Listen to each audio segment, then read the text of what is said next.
Fidelisa Lois. I'm the Communications Specialist at the Ministry of Planning and Sustainable Development, and I've worked quite closely with the team who has prepared this event today in getting the information to you. So welcome once again. Welcome to our head table, Minister Bohindra Tiwari,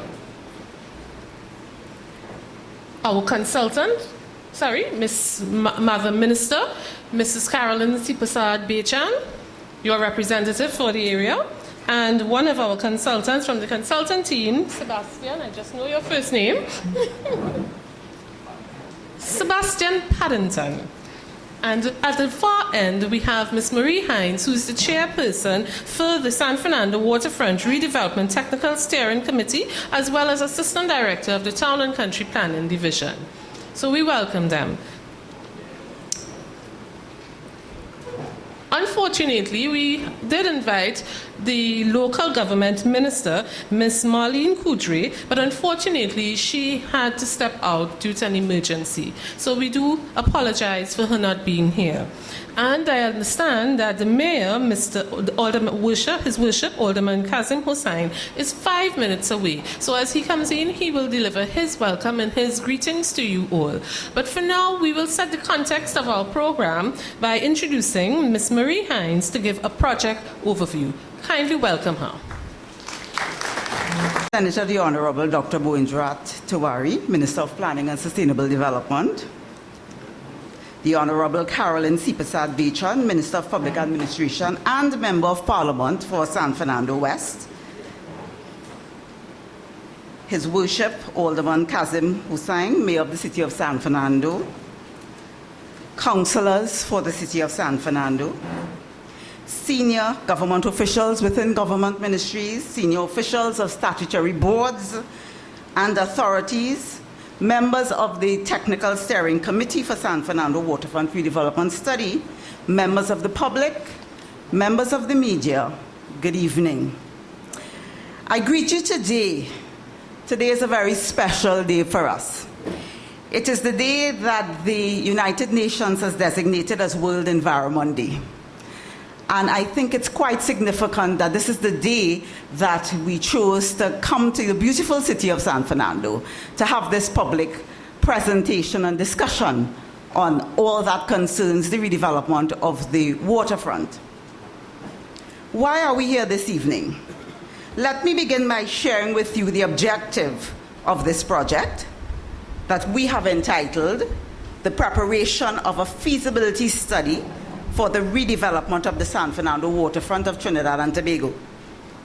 The purpose of the study, and I take this little snippet straight from the terms of reference, the purpose of the study is to assess the feasibility of the various elements presented in the several plans in order to minimize risk, ascertain the viability of the proposals of the projects, and in so doing to give expert guidance to the government of Trinidad and Tobago as to the way forward with respect to the development of the San Fernando waterfront. Now, it is interesting for you to know that the process began quite a while ago. I will not go into the historical aspects of it, but I will say this. Even though the successful consultants, Deloitte, who you will see as they do their presentation, received the award for the contract in January 2014, the MP for the area, Mrs. Sipasad Bechan, was the one who actually approached our ministry and our minister to say that it would be good for something to be done. Our approach then in the ministry was to say not to consider a new plan, but let's look at all that has been put forward and let's determine the viability, the feasibility of all of these proposals, put it together. Now, we were approached, I think it was late 2011 or very early in 2012. And believe it or not, it took this length of time. It was a bureaucratic nightmare for us to actually get the show on the road. Almost 2 years. But we are thankful that we are here today and something has started. So we thank the Honorable Member of Parliament for San Fernando West for approaching us at that point in time to get this show on the road. It was in February of 28 that we actually had the very first kickoff meeting with our consultants. This process is expected to come to an end in August of this year, so quite a lot has to be done. In essence, there are 4 main deliverables that the consultants need to bring before us. The first main deliverable is what you're going to experience today in a presentation. That's the demand assessment report. And what is that? This is an output that speaks to the demand or the need for a mix of activities on the waterfront. They have to take into consideration various proposed projects in all of the documents, various proposed development strategies, and give us some sense in their opinion of what looks like a possibility. They will highlight for us what would appear to be challenges, and we will further discuss their presentation in a while. The strategy assessment is the other main deliverable. This involves a technical assessment, a technical evaluation of the development strategies and major component projects outlined in previous plans. And what do I mean when I say a technical evaluation? They will look at the physical, the environmental, and the social components of all of the projects that have been suggested over the years. Then we will have a financial assessment. Once there is agreement as to the kinds of projects and proposals that seem feasible in an environmental or socio-economic capacity, a proper financial assessment must be done.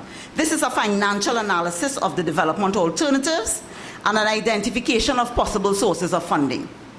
Then we will have a final document, and by its very name you will get the sense of what we are talking about. It's called an integrated feasibility analysis.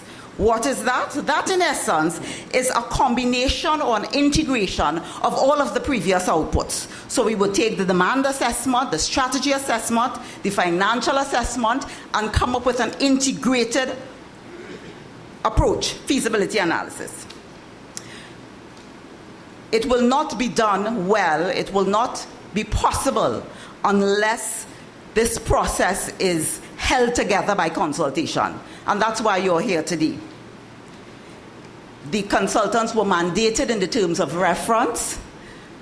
We ensured that there will be continuous discussion, continuous involvement of the people of San Fernando in all the various sectors. And I believe by the time Minister sums up towards the end, he will share with you the other consultations that we've had to date before this one. What kind of management framework did we put into place? We set up a technical steering committee to guide the process, and that is a multi-stakeholder committee. Some of the representatives on that committee come from San Fernando City Corporation, the Institute of Marine Affairs, the Ministry of Works and Infrastructure, Valuations Division, and the Public-Private Partnership Unit, both of the Ministry of Finance and the Economy. The Environmental Management Authority is part of our team, the Ministry of Local Government, of course, and there is a representative from the Member of Parliament for San Fernando West. We also have civil society looking in on us in the presence of the representative from the Trinidad and Tobago Society of Planners. And what would be the objective and the purpose of this steering committee? Largely, they will function in a quality control mechanism capacity. They will review all of the deliverables and ensure that we get value for money, among other things. Yes? Today, as I end, we have, I think, a very interesting facilitation process. You are seated at tables, and we expect quite a bit to happen around your tables. We have provided you with at least 4 opportunities to give us feedback. In your folders, there would be a personal questionnaire that we ask you to fill out. At the table, someone will assist in leading a conversation along particular themes, and we will capture the essence of your comments on a flip chart paper that we will then take back to the office, type up, and circulate with everybody who has left us with contact information. In addition to that, tonight, this evening, there will be an opportunity for you to stand and also share your thoughts publicly. And finally, we have our Facebook page, and there is always opportunity for you to comment there. We will also set up a Gmail account so that the conversation could continue, and the Gmail account will be for those who want to submit maybe more significant contributions other than the few things you might say in a comment column on a Facebook page. So we have provided you with many opportunities, and it's such a pleasure to see you here today. So I just want to say that this evening I ask you to aggressively lay hold of this opportunity to continue your involvement in this process, and for some of you to begin afresh. So I thank you. Have a good evening and successful deliberations. Well, as you heard, we're not here just to talk. We are going forward in a working session. So, before you go into your working session, we need to present to you what information we've gathered thus far. So we call on our consultant, Mr. Sebastian Paddington, to deliver the presentation to you all. I ask that the head table, if you can just sit at the front, middle table, so that you can see the presentation. Thank you. In the interest of time, all protocols are observed. My name is Sebastian Paddington, and I represent the consulting team that has been mandated by the Ministry of Planning and Sustainable Development to help the city of San Fernando implement its vision and goals for the San Fernando waterfront. On the team, we have Deloitte, who are largely responsible for the economic and financial aspects of the plan and the works to date. We have Eco Engineering, our environmental consultants, and we have WSP, representing the engineers and planners. I'm also heartened to see the large number of people here this evening. A lot of public consultations we go to throughout the region, we don't have this kind of turnout. So I think it's a great opportunity for us here to listen to what you guys have to say, because that is what we really want to do. We want to listen to what you guys have to say, so we ensure what we do and what we recommend to our client reflects what you guys want. Because as you may or may not know, there have been over 24 plans done for the city of San Fernando and the wider national community. Since 1975, plans have been done, and unfortunately often collecting dust. And that's not what we intend to do. We don't intend to prepare something for you that will not, that we intend to prepare a roadmap moving forward. So how do we go about ensuring that we achieve the objectives of our mandate? As Marie Hines would have mentioned earlier, the inception report is complete. We're now at the stage of having finalized the demand assessment, and we want to move forward towards the strategy assessment report and the financial assessment report. Most importantly, report would be the final integrated feasibility report due on August 18th, 2014. So at that point in time, we hope to submit that report to our client for recommendations, and in the interim period, continue to gather feedback from all of you, both the public and private sector stakeholders. A bit of a scope. What is the consultancy about? Again, we're looking at high-level data, over close to 40 years of plans, updated with some recent information that has come to light, such as the 2011 census from CSO and so on. We also want to mention that we've taken into context the wider national and regional development plans, such as the National Spatial Development Strategy from 2013, the Work in Sustainable Development in Trinidad and Tobago plan from 2012, as well as many other local plans and for local government throughout the local communities in Trinidad over the past couple of years. What the consultancy is not, and I want everybody to pay attention to this so they're very clear, it's not a new plan or proposal. It's not a one-size-fits-all solution. And definitely, it's going to be leading towards the implementation of the redevelopment. So the last, my apologies. This point here, we will be having a proposed development program with the hope that an implementation schedule can go out.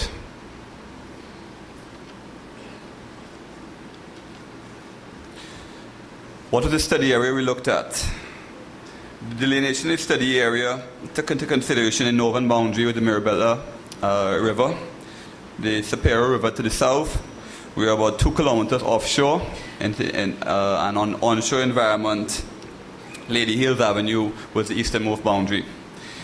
A lot of factors were taken into consideration: topography, land use, hydrology, etc., to ensure that the study area is most appropriate, and of course the connections to the wider CBD of San Fernando, and of course the wider environment was also considered.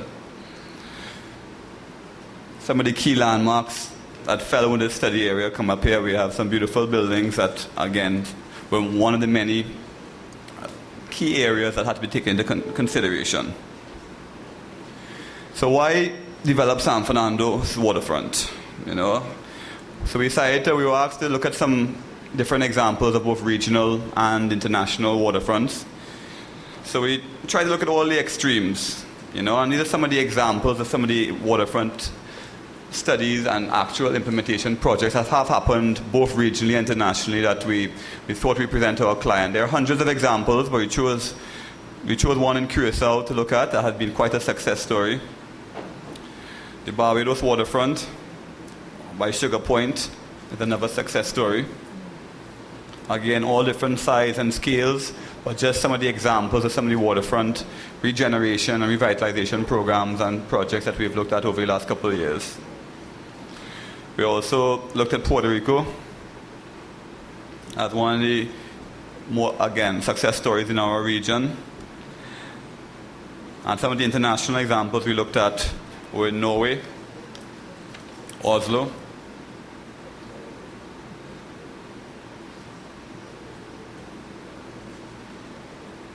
Maryland in the USA, the National Harbor, and of course the Marina Bay in Singapore. So again, please be reminded, these are extreme examples. We go from the low scale to the higher scale, and this is just to ensure the parameters we look at. We set reasonable guidelines, and we have various benchmarks to measure moving forward. I want to focus a lot on the planning context and some of the projected trends we look at.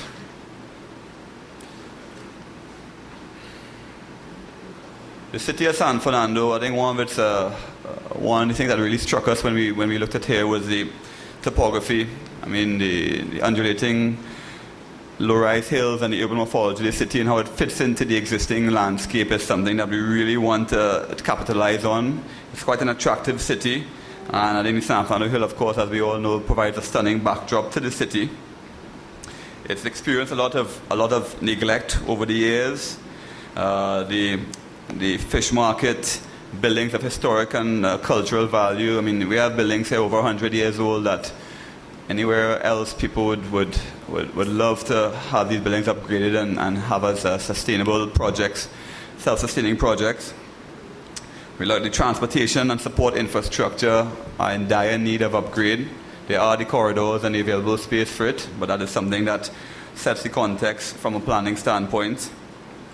Transportation network, as I had mentioned, there has to be a serious intervention, not just the multimodal aspects in terms of the buses and the public transport and the private car and so on, but all recreational transport, where there be biking paths and pedestrian pathways and so on. And of course, very important, the land tenure and major stakeholders in the area. I'm heartened to see a lot of the representatives here from San Fernando City Corporation, the Fisher Folk, PTSC and so on. So I think you guys are key to ensuring that we listen to what you want and that we treat with the issues that may exist very sensitively. Some of the projected trends. Now, this is a current land use. If you look at the map, this is the northernmost section of the study area, extending from Mirabel River up in the north. So I hope the colors are clear on this slide in terms of the commercial delineations, recreational, fisheries, and so on. Again, I'm going to fly through some of these slides. We have some maps on the tables, and these are available if anybody wants as well. We can discuss, you can present these further. If we look to the southern section of the sites, and in terms of the current land use, we can see quite a diverse change and a predominance of the institutional and community facilities as we go to the southern section of the site. Land ownership, again, key factor that has to be considered. The wide ranging of land of owners, from the San Fernando City Corporation to private landowners to the PTSE, you name it. We have various landowners there that have to be taken into consideration. We also looked at land available for development and redevelopment within the study area, as overlaid on some aerial photography. Where we can see the slides there clearly. And you can see the vacant plots clearly in green. And again, a lot of room for expansion. That's one of the beauties of this project, is that it's not as cluttered as some other waterfronts we looked at in our experiences. So there is potential to utilize a lot of the lands strategically and to the benefit of all. Again, the environmental analysis is a key component. Not just the terrain, but of course the onshore environment, but the offshore environment, which I'll touch on further. The watershed areas and how we design water and sewer works moving forward. The fact that Plaza San Carlos is at a low point directly before the San Fernando Hill. These are all elements of topography and the environmental setting that we find ourselves that have to be considered. As I mentioned, hydrology is not just focused on the onshore environment, but as you can see, we have quite a comprehensive, I think about 90 or 85% of our study area is the offshore environment. And again, many of the 65 projects we looked at consider development of the offshore environment and the effects that what has happened to date as well as what is being proposed would have on the hydrology in the study area. And of course, you can't just look at the downstream effects. We also have to consider the upstream effects as we move forward. Bathymetric data is not as updated as we had hoped to find. There have been some recent bathymetric surveys in terms of some of the channels, dredge, and so on for the water taxis, but we find that the water is less than 2 meters deep in 90% of the study area. It goes up to about 3 meters as they go further offshore, but there would be a need again to update some of these surveys moving forward.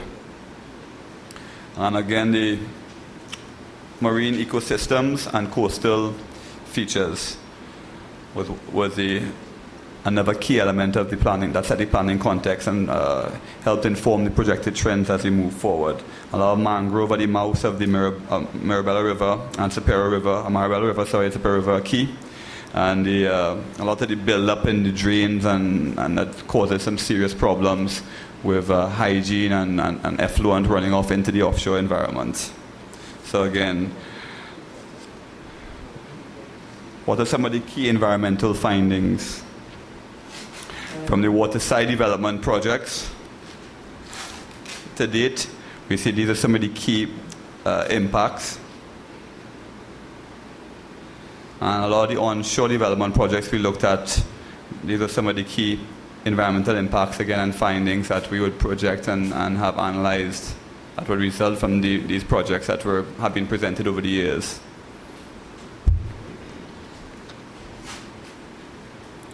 So this all leads us to our planning analysis. And the planning analysis focuses on many various elements. We put population as the first element because people are center and most important in any study that we do. And as you shape the land, you shape the society that lives on the land. So we have to be very much aware that there are people who live here, people that visit here every day, and people hopefully will move here in the future to live. So in terms of the trends moving forward, again, the census data, we're very fortunate that we have some recent census data, and we notice that the area of the population has increased from about 124,000 people in 1990 to as large as 155,000 in population in 2011. Housing demand. We have to ensure that there are eyes on the street at night and that we don't have a dead city at night. You don't want to come downtown at 6 p.m., 7 p.m. when the place is devoid of population and people taking advantage of the amenities and the mixed-use elements we hope to implement and recommend. There was a 2010 plan that was done for the local Ministry of Local Government, and they had proposed about 1,050 new housing units up to 2020. A wide mix of housing, how we treat with the existing housing and how this additional housing is catered for will have to be looked at very carefully, and our recommendations would reflect that, because there is a demand for housing, but we have to ensure what we provide does suit the requirements and the needs of the area. Many social issues and urban design. San Fernando has many distinct characteristics that are embedded in a complex urban structure combined with an urban waterfront. We have a substantial downtown centers in San Fernando. We have a good mix of commercial and civic and residential usages that contribute to a vibrant and sustainable city that we want to continue, not just from 8 to 4, but later into the evening hours. But as I mentioned earlier, traffic congestion and the pedestrian ways require substantial improvement, and that is where we look at universal access, for example. I mean, it's difficult to see people in wheelchairs as they walk around the side get around, or the visually impaired have to find their way around San Fernando. It's quite a challenge, especially with the hills and the various slopes and so on. So it's something that urban design and how that is incorporated is key. As I mentioned, historic buildings and spaces. And I want to again emphasize Plaza San Carlos. I think it has a special place in the consulting team. Right now it's just a paved intersection with no clear delineation or walkways or whatnot. Many other areas that have potential, with a goal of creating a historic district that attractive to residents. And if you look at, for example, the Puerto Rico example, they really take advantage of old San Juan, and we have these opportunities right here in San Fernando that great ideas have been put forward that we can capitalize on. Transportation.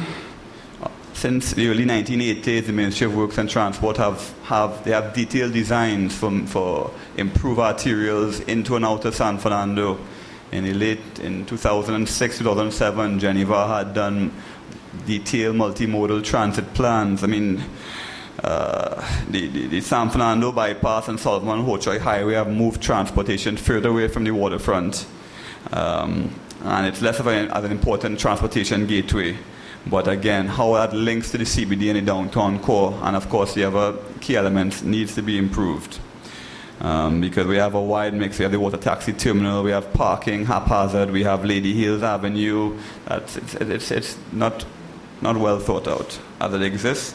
And a lot of the public transportation can be relocated now in terms of the facilities, the support facilities. We have a lot of maintenance sheds and so on for PTSC that there could be more appropriate usages that we've looked at, and we will be looking and recommended as we move forward. Lastly, in terms of the transport parking, and there's been a lot of talk about different parking structures, but that is a key element, because it's not safe for a lot of the parking situations that exist. Water and sewers. And again, in the 2010 plan, they indicated that there will be a relocation of some of the undesirable and non-conforming infrastructure, such as water and sewage treatment and other industrial usages. A lot of the outflow into the ocean, into the Gulf of Paria, needs serious improvement in terms of the quality. And so we looked at the existing WASA buildings on the waterfront and possibilities for improvements of the water and sewing situation. Electricity and communications as well. Right now that the average of electricity consumption is above average to San Fernando, but the capacity of the area can accommodate the projected growth. But of course, if there's substantial projects, then the load requirements will have to upgrade, such as a major harbor or something along those lines. But the electrical loads and the other utility our capacities were looked at. And again, the development controls, in terms of having the legislation and the statutory powers that be, have the ability to enforce against unauthorized development, whether it be setbacks being infringed upon, or building heights or densities or usages and so on, and ensuring that the powers that be have the tools that they need to ensure development control is done in a planned manner. and not in an ad hoc, haphazard, retroactive way, but ensuring that things are done proactive and in a comprehensive and sustainable manner moving forward. Some of the statistical guys in the team like to throw out these figures here, so I'll just show that there is going to be an overall growth rate in the area. But importantly, the household projections, I think we're shrinking down to an average of about 2.8 persons, less than 3 people per household, or roughly around 3 per household. So the average household size will seem to be leveling out as we move out to 2050. So we don't foresee problems for housing being found for the projected growth in the area. I want to talk a bit about the strategies and the projects in previous plans. Okay. When we're reviewing the plans, there's been considerable consistency in problems and opportunities. So the good news is we don't have to reinvent the wheel. And the good news is we don't have to spend another year doing a new plan and knowing what the problems are. We all know what the problems are. We all know what the various opportunities are and the strategies. These again, it was amazing as you go through these 20-plus plans from the 1970s up to the 1990s, 2000s. A lot of the problems existed way back then and have just been amplified moving forward. So that's the good news. The other good news is that we have had many strategies to address these problems that we believe can be effective once the implementation strategy and I guess the implementation program, which we will be recommending to our client, is agreed upon, with your input, of course, and it happens. How it will happen in terms of costing and so on, that will come later on in our consultation in terms of finding necessary finance and, of course, ensuring. I'm pleased that the politicians are here this evening because the political will be key towards ensuring this move forward. I think that we've had the support to date, and I trust that moving forward, these strategies to address the problems will be analyzed, prioritized, and implemented. Of course, the informal settlement residents, one of the other problems identified. We kind of ran out of space on this slide, but that's something we're looking at very carefully as we move forward. So let's get to the exciting part, which is the development program. There are many immediate and low-cost initiatives that can happen. I want you to look at phase 1, for example. I think one of the key elements that need to be put in place towards ensuring that the overall development goals and approach is an understanding that the waterfront is a public resource. It's not my area, it's not anybody. It's a public resource that needs to be for the benefit of all. And it will involve leadership from the existing government and implementation agencies, and of course careful consideration of development phases. So all of these immediate measures, interventions, are low cost, can happen in a matter of weeks to months once there's the support. And we need to ensure that there's logical sequencing of these projects. So we can have immediate, I would say, improvements. Something as simple as signage will continue to get the support from the population.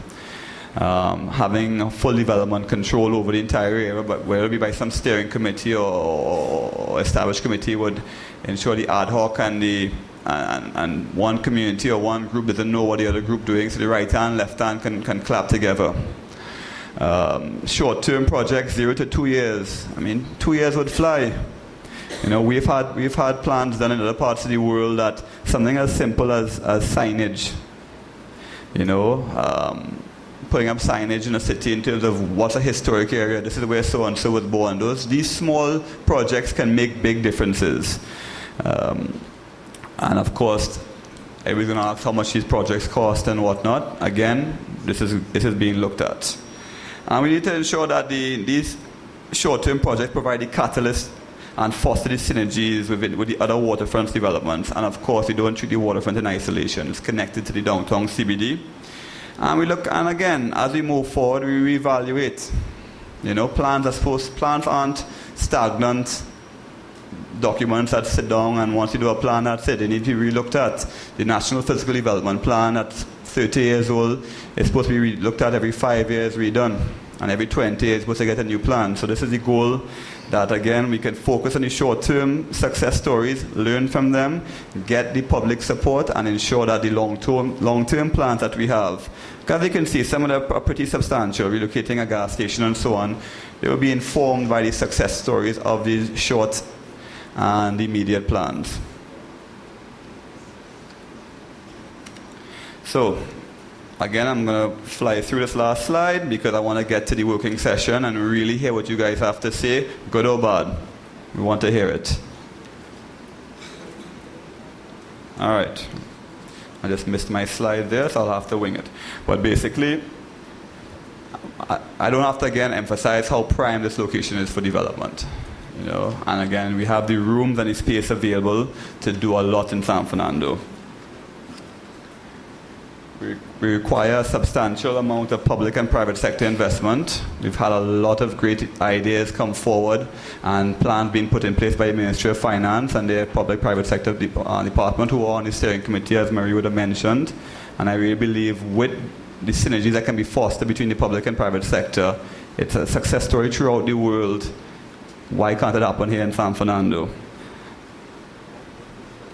Once, of course, we're aware of the biophysical environment, we don't want to go and do something that is going to not be sustainable and destroy what we plan to do for future generations. Ensure that we don't go and build a building that can't get connected to, can't have electricity for 4 years or 5 years because we don't have the provisions in place in the existing grids. In terms of what I mean in terms of investments and the values of dollars, we analyzed the 65 plus or minus projects that have been proposed to date, and we kind of brought them into the various categories. And this is what we, some examples and some templates. So the next step for the consulting team after today and after we gather your feedback is to do a SWOT analysis in terms of determining all the strengths and the weaknesses, the opportunities and all the threats. Arising out of that, we'll be doing a detailed evaluation of all the development proposals that have been done to date, and selecting and recommending the preferred options. I want to highlight recommending. We're not the ultimate authority. We'll be recommending the Ministry of Planning, and the Honourable Minister and his team will then, can either say go back to the drawing board, but with this constant collaboration, we believe that we should have a unified goal and a unified product at the end of the day that we can present and move forward.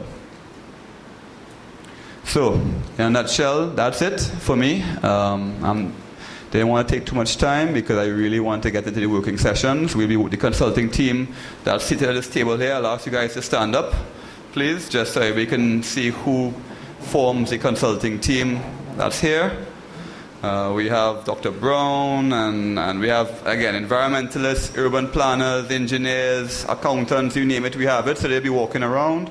And at any point in time, I have business cards, contact me, and we're available to answer questions and provide clarification. Thank you very much, and I look forward to hearing from you this evening. Thank you so very much, Sebastian. Well, I do have some apologies from His Worship, Alderman Kazim Hussain. Unfortunately, he's under the weather at this moment in time, but he has offered his Alderman Vidya Mangal Bisesa to deliver remarks on his behalf. Please welcome her. Good afternoon, everyone. Senator, the Honourable Dr. Boindradat Tiwari, Minister of Planning and Sustainable Development. The Honourable Carolyn Sipasad Bechan, Minister of Public Administration and Member of Parliament for San Fernando West. Alderman Junior Regrello, Deputy Mayor of the City of San Fernando. Councillors for the City of San Fernando. The Chief Executive Officer of the San Fernando City Corporation, Mr. Inderjit Singh. Senior government officials within government ministries. Senior officials of statutory boards and authorities. Members of the Technical Steering Committee of the San Fernando Waterfront Redevelopment Feasibility Study, members of the public, and members of the media. I bring greetings and welcome on behalf of His Worship the Mayor, Alderman Kazim Hussain, who really does sincerely apologize for his not being here. I will attempt to read his words as written. As you all know, this is a time of seasonal allergies and illnesses, and he has been trying valiantly in the last 2 days to fight an oncoming flu, which unfortunately got the better of him this afternoon. And you would realize in your programs that he was supposed to have spoken earlier, and that is indicative of his attempt to be here, but really could not make it. And here we go. The San Fernando City Council, led by His Worship the Mayor and the administration of the San Fernando City Corporation, support the development of the waterfront of this wonderful city of San Fernando. This project is long overdue. We, the custodians of this proud city of San Fernando, are committed to working with all stakeholders to ensure that the development of the waterfront is done in an inclusive and equitable manner, that citizens are given every opportunity to have an input in the process. Let us all be reminded of our country's motto, "Together we aspire, together we achieve," which speaks to the harmony despite or in spite of the diversity inherent in our national community. This council humbly demands a more integral role in the development of the San Fernando waterfront and will strongly resist any attempts to impose plans made by anyone without proper consultation. There is an abundance of great ideas, dreams, and aspirations for the development of our city. Let us together ensure that the waterfront is developed in a holistic manner that allows this beautiful city of San Fernando to re-emerge as a true Renaissance city, highlighting our great history, our heritage, our people, and not excluding, definitely including, our strong business community. This council in its tenure thus far does see the importance of consultation as demonstrated by our continued program of Community for Progress meetings, where we meet with residents in the various electoral districts in order to allow them the opportunity to air their concerns, ensuring that we all move forward together. The waterfront in San Fernando in the years gone by and in the early 19th century was the place to be, full of activity. In fact, it's quite amusing that we now have a San Fernando, a ferry service or water taxi service, because back then there was a ferry between San Fernando and Port of Spain called the Lady MacLeod. There was a thriving fish market, train station, and much, much more. In addition, during its first year as a city, San Fernando was twinned with the town of, I don't remember my high school French, but I'll try, La Trinité of Martinique, re-establishing the city's French ties. Today, sadly, this rich historic area has fallen into ruin and disrepair. It's evidence, visual evidence, anytime we drive down there to see all these majestic older buildings, the old Norwegian Center and so on, that have really crumbled into nothingness and desperately need to be addressed. In making way for the development of the waterfront, we have begun to clear and clean the surrounding areas, including those which house the old King's Wharf sawmill and hardware, and many others. You know, it would be awful of us to do this without restoring, as I said, this wonderful history that we had in our buildings and our developments. Our city is, in fact, in desperate need of upgraded road networks, of parking and traffic space. I heard in your presentation, sir, you spoke about transit hubs and that sort of thing, which we are desperately in need of. Attempts have been made to develop this area that the corporation sees as a future traffic hub, in fact, a transit hub, I should say. This space can further be developed to incorporate other modes of transportation systems, whatever may come along in the future. We've had, as you said, in the past, in various plans, and in today's dialogue as well, we hear of other modes of transportation. All of these can be cited in this area, all in an attempt to alleviate and assist in the alleviation of the difficulties that are faced, our current traffic problems that we're faced with. The waterfront belongs to the people. We are committed to them and would like this public consultation to showcase our citizens' rich talent in the arts, crafts, music, and culture, including our social and business endeavors, not forgetting We have a great history of our young Sea Scouts in that area. Scout houses there. Many of the Sea Scouts got into their first boats down in that area and learned what it was to become a Sea Scout. It is our wish that this new development should include a boardwalk and facilities to enhance the current growth. In addition, a portal to Venezuela where opportunities to vacation and to trade could be made possible. There's so many opportunities, they really are limitless. In fact, some of our councillors have suggested from public voicing, we have Farallon Island out in the Gulf there. It would be lovely to have a boardwalk going all the way down, and we can have cultural events stated there. We do understand at the City Council level and corporation level that this process has taken a long time. As far back, you mentioned 2010 and previous thing. As far back, if I'm not mistaken, in 1956, in budget speeches and talks, this initiative has been discussed. But we continue, in spite of that, we continue to strive towards the realization of this dream. This initiative is definitely welcomed by the City Council of San Fernando and will augur well for the citizenry of San Fernando.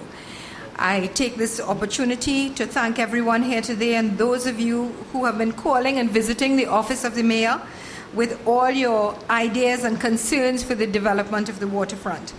I trust that together we will all move forward in the not too distant future of the new waterfront. Thank you, and those are the words of His Worship. And I take this opportunity to say that I look forward in the not too distant future to walk with you, hand in hand, as we explore and enjoy this beautiful new waterfront that hopefully San Fernando will see realized while I can still walk on it without assistance. Thank you so very much. Please enjoy the rest of your evening. So very much, Alderman.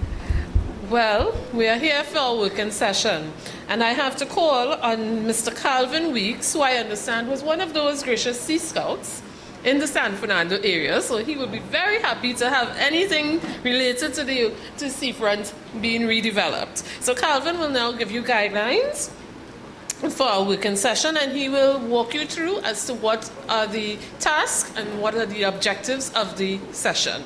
Welcome, Mr. Calvin Weeks. Thank you, Delisa, and good afternoon and good evening, everyone. As Delisa mentioned, I'm also a proud citizen of San Fernando, and I'm heartened to see the turnout here today. I was a member of the first presentation, Sea Scouts, so the waterfront is also very dear to me. Now, just to give you all an overview of some of the materials that you see in front of you. Of course, you probably realize by now that this consultation is one of a difference. We want to really hear what you have to say. We want to hear what are your views and opinions on the waterfront. So first of all, you will notice that there's a questionnaire that we urge you all to fill out, this document. And I know that due to the overwhelming response, we do not have questionnaires for everyone. So what we're going to do, I know that upon registration, some of you all would have indicated your email address. If you have not stated your email address, at some point during the night, we ask you all to just go to the registration table, give your email address, and we'll ensure that this questionnaire gets to you. Secondly, we also have the listing of projects, the demand assessment listing of projects on the tables as well, which would give you an idea of some of the projects which would have been recommended in plans and proposals over the years. And of course, we have some maps giving you a little context, as well as there's also a big map across on the right side of the auditorium where you can feel free to get a closer look at some of the projects and proposals on the big map. Now, most importantly, on some tables, we have facilitators. These facilitators are members of the Ministry of Planning and specifically from the Town and Country Planning Division and the Steering Committee. So these persons are quite familiar with this project and they would be able to guide you accordingly. Now we know that not every table will have a facilitator, so a few of us will be roaming around so that in the event that you have any questions, you can feel free to let us know. Of course, the consultants are always there to lend their advice, and we do urge you all to participate, give your view. This is your chance to be part of the transformation. So thank you very much, and please enjoy the rest of your evening. Thank you, Calvin. So, task is at hand, and we have approximately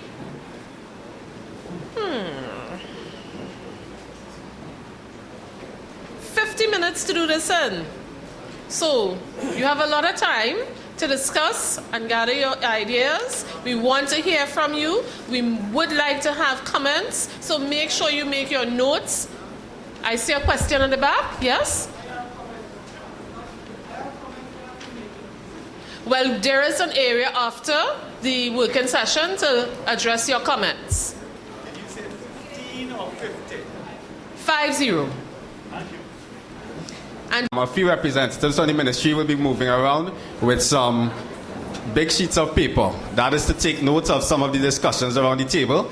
And just to clarify, based on the demand, the projects which were listed, we are asking you all to basically go through, give your opinions and prioritize those projects, and also to give your thoughts, your feelings on some of those projects which would have been recommended in these plans since the 1970s.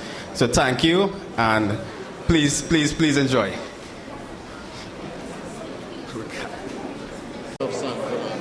This has always been a very civil place. I can say that because I taught for 3 years at San Fernando Government Secondary.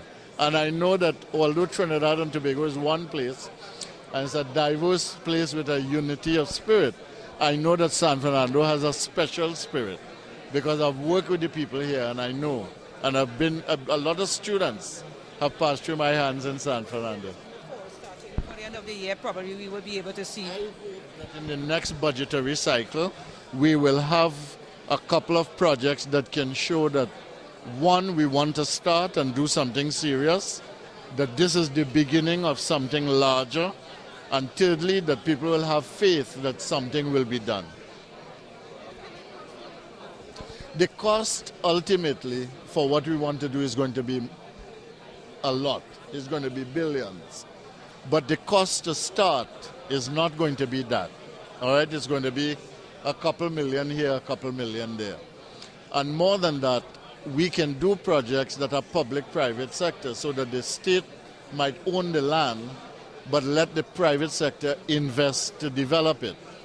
You see, so we can use those kinds of things so that all the money doesn't have to come from government. And I want to say that it's important to understand that government money is not just money that comes from the state. Government money is taxpayers' money.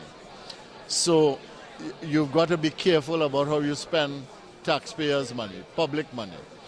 And more than that, I think it's always better when the private sector invests because they can have a return on their investment. So we'd like to see public-private partnership and community participation. Consider what is now called the Waterfront project a false start? Because you know there is something on the waterfront. Was that a false start? Would that be? I think it was a little too hurriedly done. You know, it is better to have a longer-term plan and then you do it in phases. But if you go to try to do something too quickly and too hurriedly without the thinking through process, and especially if you don't have buy-in as to what is needed, you can have a problem. Nothing is wrong with doing something and making an error or making a mistake or not doing it the best you can, because you can always rehabilitate, you can make it better. But my own feeling is that what we need to do now is to have a kind of holistic plan, an integrated strategy, and even if we don't have the whole plan, we don't want to wait for the whole plan. If I had done that in Port of Spain, we wouldn't get anything done. All right? If I had waited for the Chagarama master plan, we would have done nothing. But the master plan is being done now. The Port of Spain plan is being done. We did a port rationalization study. We will do this plan.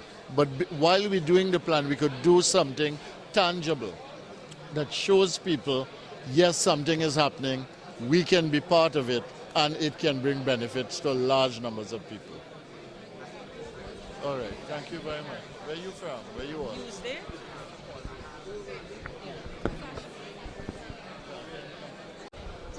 telling the Minister that I'm seeing a lot of business people around, and it augurs well because it means that they are seeing it as a possibility for future investment for the program. And of course, you're talking about partnership with the private sector.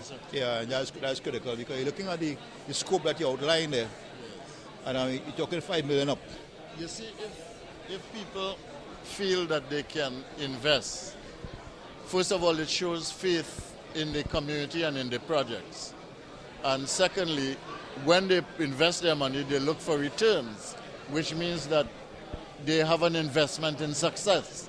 And that is very important because government cannot finance everything. It is an exciting project, and particularly for San Fernando, because this has been on the drawing board for years, and we really look forward to this, to the people's San Fernando. We could have something. I mean, we went to Old Havana in Cuba. You go to that waterfront in Puerto Rico, and I mean, this has the potential, it has the aesthetics, and the whole waterfront has so much scope for development. So, I mean, I am very excited about it. And I was telling one of the reporters there that one of the good things about San Fernando is that, like anywhere else, you'll have the problem of sea level rise. You used to teach at Modsec, by the way, Hollis. I used to be there for 3 years, yeah. But one of the things about San Fernando is that you have the problem like everywhere else of sea level rise. But one of the good things about here is because of the fact of its terrain. The topography, you have a hilly place, and so it's not like you have floodplain, So you might still have the problem, but not in the same way. San Fernando is unique. Yes. So, okay, you talk to Mr. Regalo. Yes, Hollis. You want to hear my comments? Well, I am very concerned about this project in the sense that looking at I'm a bit suspicious about the alacrity in which it's being pursued.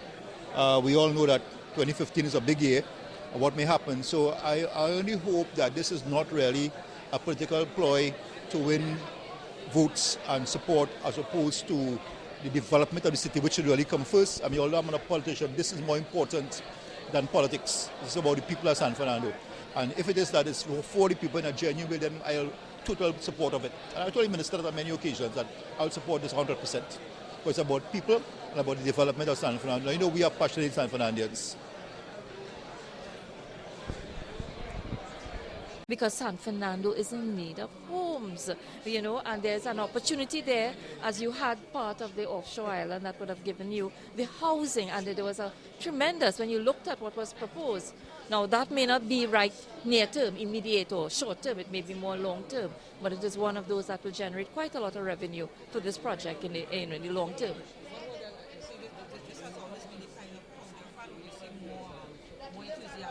Well, I think so. There will be more enthusiasm because what has happened here, you will see a bigger crowd because there's been this discussion for quite a while. And it's because they brought everybody together. In our consultations, we restricted it to different groups of stakeholders. When we were meeting with the fishermen, we were meeting with them. When we dealt with the businessmen, we had an NAPRIMA board. Remember, we had two types at NAPRIMA. One was for the business people. And the residents, we had the residents of Gulfview. We had that one, and I mean, it's from them that we learn to please, when the parents there urge us, please, we don't want our children going to movie town and coming home and driving home. You young people will understand that. At 2 o'clock in the morning, can we please get some sort of entertainment, some sort of nightlife? And that is why the whole project was able to come together, because it involves many, many, many stakeholders. And I think the real complex part of the planning is how you bring the stakeholders together and make sure that you meet the needs. Because in the project itself, there will be conflicts, which happened when we did our consultation. The fishermen, because the fishermen did not want to move, because they are on the prime piece, but they want facilities. But the best place to put up the facilities would have been when you put up the island, the sheltered area that would have developed, that would allow for the spawning of the fish and so on, the breeding ground. So you have to get the stakeholders together and for them to understand how together as stakeholders they can actually thrive off of each other. That's something they never realized before. Because if I have the 24/7 type activity, think about the commercial activity, think about the business activity, think about the nightlife activity, think about the craft people who would be on the plaza, in the plaza area doing there. While I go to buy some fish, I could go, get a sandal fix or something like that, And that's how I imagine this the consultants in this project will be able to guide more in terms of the phasing of the different. Am I correct, Lisa? The phasing of the different, the different projects. Because the project itself will be made up of many sub-projects, and those sub-projects, how we phase it, sequence them to be able to maximize the revenue. Because at the end of the day, you want this to be a project that can sustain itself, not that it becomes a dependent on the state, because you want it to be maintained. You want to make sure that, because a lot of times when we put up projects, eventually we don't have the resources to maintain it. But the way this project would have been phased, the various sub-projects, is to be able to ensure that it can maintain itself in the future. So it has its future, it's viable throughout, and it will be able to sustain itself into the future. But, always there will be continued development, continued expansion, and modernization as you went along. In some of the areas, and that's something that, even the park and ride facility that could have started, because we had identified right opposite that area there on the corner, where Hatters is, opposite Hatters, that could have been a parking facility that, would have allowed people to be shuttled in. And you remember part of the issue is that you wanted to develop, to make it very pedestrian friendlier, and you wanted to ensure that this waterfront linked into High Street and the rest of San Fernando. It was not going to be an isolated project, which was the problem, the difficulty, the complex, I think the weakness of the Port of Spain waterfront project. It was isolated from the rest of Port of Spain by being cut off by Wrightson Road, and we wanted to make sure that this was integrated. So it impacts. When you start that project, think of the impact it would have right here on Chancery Lane and on Independence, or on Cipero Street, or right up. It must link right up to the San Fernando Hill. It's not an isolated development. And in that way, it would have attracted people to come to, let's say, High Street. And, they would have encouraged investors because of the activity that would have been taking place there. Investors would have actually upgraded, their properties on High Street. That's what we wanted to see in San Fernando. So basically, yes, there are some things that we could get started with, and, as we try to work out the details in some of the other projects. So that's what I'm really suggesting. Okay? 12:30. It's 12:30. I'm going to. Yes, nomination. Okay. Yes. All right. Thank you.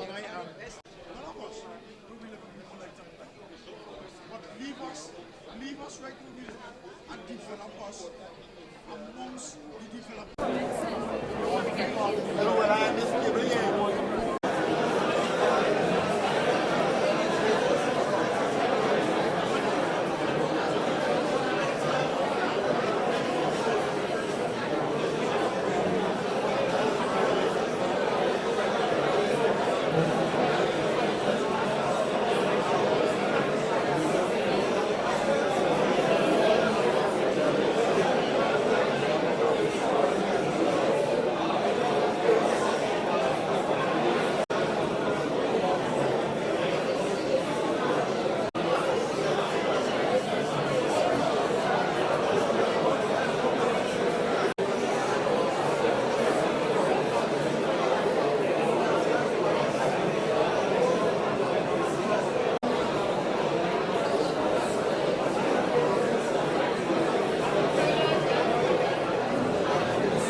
Ladies and gentlemen, my name is Salem Goul, Chairman of San Fernando Fishing Cooperative Society Limited. My comments is a bit long. What I would like to say is that we of San Fernando fishermen, always happy and welcoming the development. We never oppose development, we always wanted development. Since the reconciliation for San Fernando was handed over by Sarikbash in City Hall, I had been attending to all the meetings. The first attempt was made by that government at that same time. Discussion was made by the Honorable Sarikbash, said to us that facilities will be built for you all. And a little while after, a couple months, he made me a member of the committee, the Waterfront Development Committee.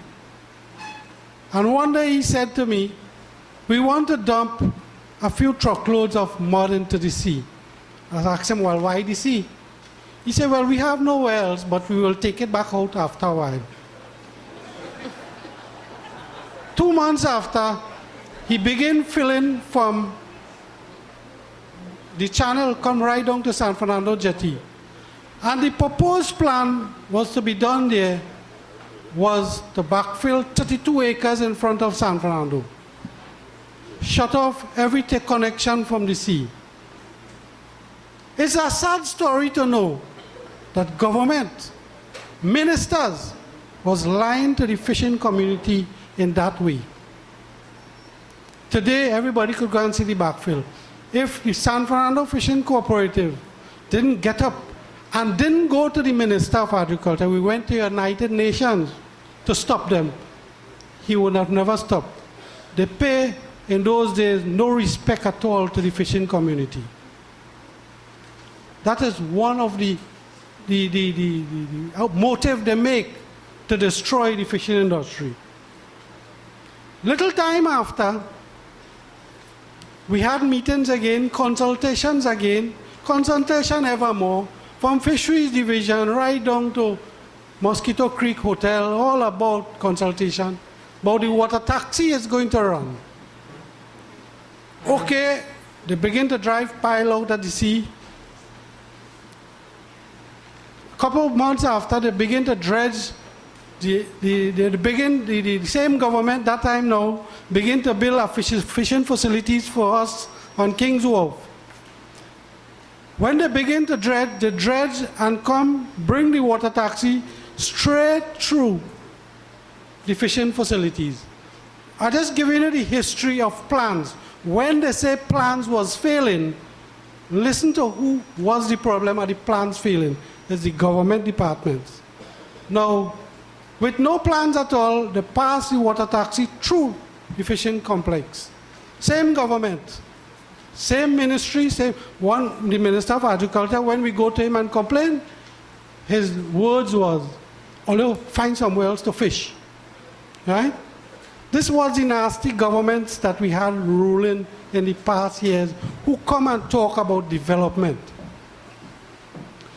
A little while after, maybe government change again, we had the minister on the front table there come to us in Naparima Bowl saying to us, you the stakeholders have all the say, but they bring a plan and tell you I agree with it. That's the minister there. You know. Does these people real, when they come and they say, take your fishing boat, we will build place down in Bakade for you all. I just see one of the plan on the table there. They still have it hanging around. Can I ask you something? Wait, Mr. Minister, I give you a chance to talk all the time. Let me finish talking. I just want you to clarify one thing. Yes. You said I came to Naparima Bowl? Not you. Oh, okay. It's our other minister on the table there too, you know. Okay. He didn't ask me which one. Right. Anyhow, After we refuse their plan, what they're coming to do, Mr. Minister, we never stand in the way of any development. After that issue with the plans, we refuse to comply with the plan and tell them we keep explaining, all the years coming, we keep explaining that if we get our fishing facilities built at San Fernando, build it in the context that it will suit the needs of all the development you want to do. Okay. Build a jetty, build the fishing facility, the fisherman will give the way to you, develop the market.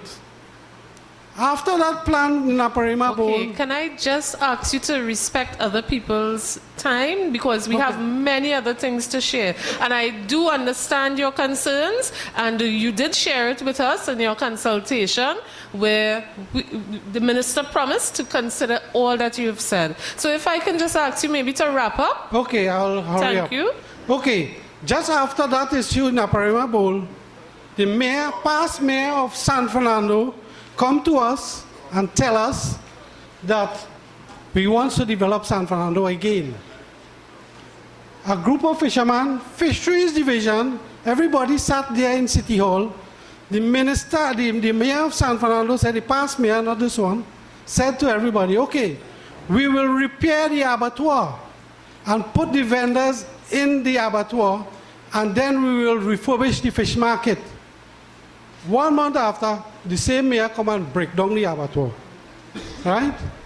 This is lies. When government officials come to you and tell us lies and do things like that, who do you want we to believe in? Today, we are hearing an next plan. Mr. Minister, I'll wrap up here. All the government that makes such an attempt on the fishing industry, the sooner or later goes out of power. Right? And in the future, that if these things continue like this, even the last people in Aparima Bowl, who is not out of power, do have much say. Okay? If these things continue like this, we wouldn't like to attend to any meeting if we don't see a proper plan for where our fishing community is going. Thank you. Thank you. On behalf of the table that I sat at, we examined the 5 questions that were presented with respect to question 1, and all protocols observed. Ministers, good evening, yes. We are satisfied with the methodology used in each of the studies presented. Question 1. Question 2. We recommend the extension of the western boundary of the proposed area to be reclaimed to an area called Alley Creek, which I understand is the boundary between Gulfview and Bel Air. So we are saying that the proposed reclamation should go a little further south or west, depending on the compass you're using, to Alley Creek. With respect to questions 3, 4, and 5, we have some suggestions that the reclamation to make the available land space substantially larger must be a priority before the long-term projects like hotels and other things take place. We need the land on which to do it. And I feel a little challenge coming after my friend from the fisher folk, because he was extremely eloquent and really forceful in his plea that the role, the function, the rights of the fisher folk must be included as the primary landlords of that area.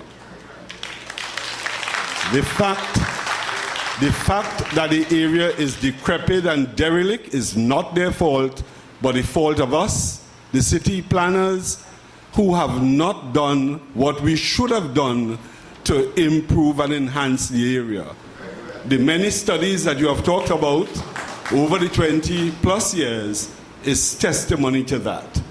We have a number of quick suggestions that we want to make.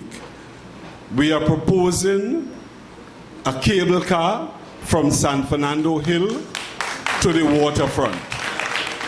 We are proposing the relocation of PTSC to an area maybe off St. Madeleine, close to the highway, but that is going to save the city and our many schools that are sited in the city from the long-term hazards of the emissions from those big buses.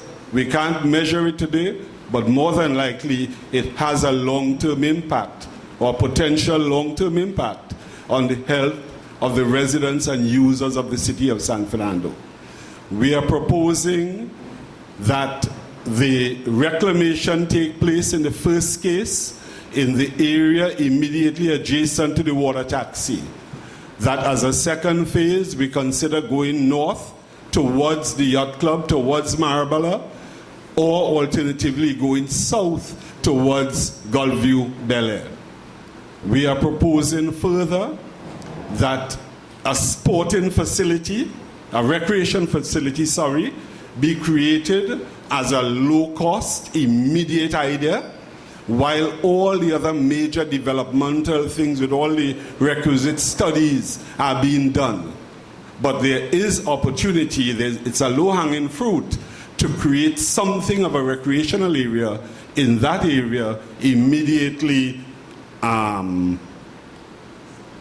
adjacent to the water taxi terminal. Because that facility, recreation through cultural, will then act as a vehicle for domestic tourism, bringing people from north easily to south to spend a wonderful afternoon out in the sea. We thank you. Thank you. Let's welcome the next gentleman. Good evening, ladies and gentlemen. Madam Chairperson, Madam Minister Karen Siposal-Peter, Mr. Minister, my very long-time friend, Mr. Tiwari, and members of the head table. My name is Michael Tanner. I live in San Fernando. Something came from the head table a while ago with San Fernando Hill. I'm here to talk about that. As a matter of fact, the name is not San Fernando Hill. I am indigenous. I belong to the Warao nation. But what the Europeans have told a lot of you and taught us in school about the Caribs and the Arawak. Carib is a slave name that the Europeans has enslaved my ancestors. And Arawak was never a people and could never ever be a people, because Arawak is the language of the Arakan people of this country, that where their habitat is in Aruca. Anyhow, San Fernando was spoken about, Navarima Hill was spoken about, but I have something very great to say about San Fernando. San Fernando is the only city in the entire world where a hill or a mountain is situated in the middle. San Fernando is special. We must know this. We have a very special city here, and we must take care of it. Now, what brings me here is that I am calling the mayor, Mr. Hussein, to do something about the raping of the Navarima Hill. To the indigenous people, Navarima Hill is our holy shrine. It's our holy shrine. People from, there was a time when you wouldn't get this in the history books that they talk about Trinidad and so on. There was a time, Trinidad, this country, or should I call you the originally, Chile, was once joined to the mainland Venezuela from by the north. I've got a map of this country in my possession where people could have canoed across to this land from Venezuela. But when it was joined, the Aztecs, the Mayans, and the Incas used to come up the Central American coast, come across here to do worship on Navarima Hill. Today we still do that worship on Navarima Hill, especially me of the Warao people or the Warao nation. We still do that worship on the hill. The fight for Navarima Hill One of the warriors we had was Mr. James Liwa, who used to be a teacher in Naparima College. It stopped. But today again it has started. It has started. Do you know something? Let me get it, not so mad. Do you know something?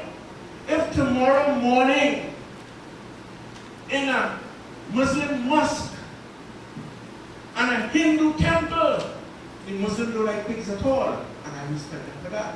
But if you to put a piece of a pig head in front of the door of a mosque, you'll hear the word desecration loud. And if you go to put a cow head or a piece of it in front of a Hindu temple, what are you going to hear? Desecration.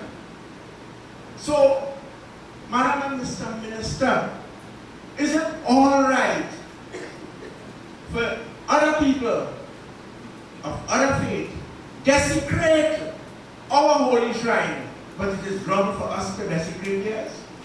Do so, and like so. Respect me, respect my ancestors.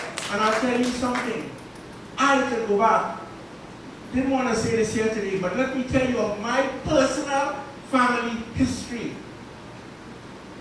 My name is Michael Karen, as I said. But as a teenager, I abbreviated it because I thought it was a bit long. And it is Mickey Tang. A lot of people who listen to WAC radio, I am that Mickey Tang. The names I will call of my parents and grandparents is indigenous. You see, I am Mickey Tang, and I am the son of Abutina Pham, and the grandson of Babe and second name. I am the grandson of Uzila, my grandmother, right? Uzila, my great-grandmother, sorry. My great-grandmother lived to be 150 years old, 150. And that takes my family history to the late 16th century. So how they could come and say they discover here? We're talking about the late 16th century, and as we was joined in Venezuela. But my thing here today is about why is our holy shrine, which is Namarima Hill, being desecrated by bulldozers and all this kind of thing. Okay. So I am asking the mayor to look in this matter immediately. Show some respect for us, the indigenous people, because I'm certain right now in this forum, there are many people who are indigenous who does not know that they are. All right, I have to thank you. Okay. My forte is to sensitize the indigenous people. That's my job here. Thank you. Thank you.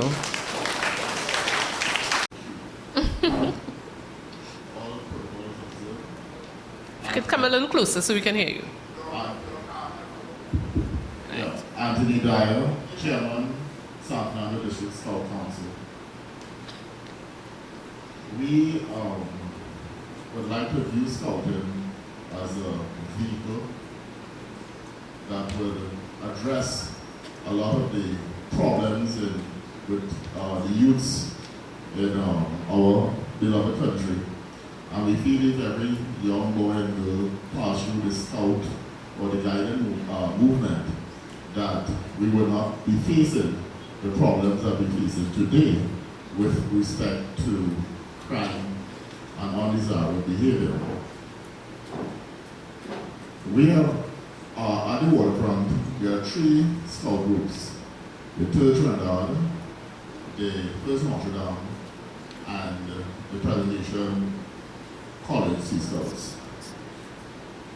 We are not adverse to any development, but we have been a casualty so far of development, in that the water taxi terminal is on the site of Presentation Sea Scout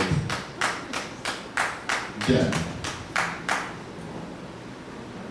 And we, in the national interest, in 2008, we gave way to the building, we thought was temporary, of the water taxi terminal with a promise that within 3 months it will be rebuilt and Presentation College will have their Sea Scout home at a location within the Waterfront. So I want you all to be mindful. We hope that that the scouting will not be lost, and the President Seaside building that is now 4 years without a home will be factored in this whole development project.